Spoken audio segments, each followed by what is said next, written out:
காலையில் ஒரு 4 தோசையை வச்சுக்கிட்டு மகாநதி பார்க்கலான்னு ஆன் பண்ணால் இவங்க பண்ணுற இரிட்டேஷனில் 10 தரம் புறை ஏறி 10 தரம் பிபி பல்ஸ் அப்படி ஏறுது சார். எப்படி சிக்கிரிக்கம் பாத்தியாப்பா? ஆக்சுவலாக இது பிரியா தம்பி மாதிரி தான் கேட்கணும். ஏன்னா அவங்க ஏதாவது நம்ம நடிச்சிட்டு இருக்கோம். நீயானா கூட தான் அவர் டைரக்ட் பண்றாரு. ஏதாவது பிரச்சனைனா என்னைய தான் திட்டுறாங்க.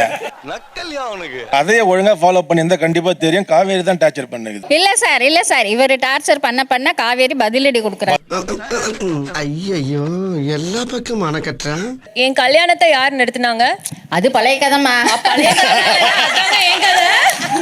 இப்போ கேட்டிங்களே, இது ஒரு நல்ல கேள்வி. அதுக்கு நாங்க ரிவெஞ்ச் எடுக்கிறோம் சார். நல்லா நடக்க வேண்டிய என் கல்யாணத்தை புருஷன் பொண்டாட்டி 2 பேரும் சேர்ந்து மாறி 2 வாட்டி நிறுத்திட்டாங்க சார். வாழ்க்கையில இன்னும் நான் எல்லா குடும்பங்களை பார்க்கணும்னு இருக்கும், எனக்கே தெரியல. ஓ, உங்களை பொறுத்த வரைக்கும் அவங்க 2 பேர் தான் வில்லி. ஆமா சார், எனக்கு வந்து 2 நிச்சயம் நடந்தது, 2 கல்யாணம் நடந்தது, எல்லாத்தையும் சரமாரியா வந்து தடுத்துட்டு இருந்தாங்க சார். 2 பேரா மாமி? அவங்களோட கல்யாணத்தை நிறுத்தினதுக்கு காரணம் ஏன்னா அவங்க காவேரியோட பாய் ஃப்ரெண்ட லவ் திருப்பி கல்யாணம் பண்ணணும்னு நினைச்சதுனால. அவங்க பண்ணதான். இல்ல சார், ஏன் மாமா காவேரியோட இதுல எதுல உண்மை? ரெண்டும் உண்மைதானே?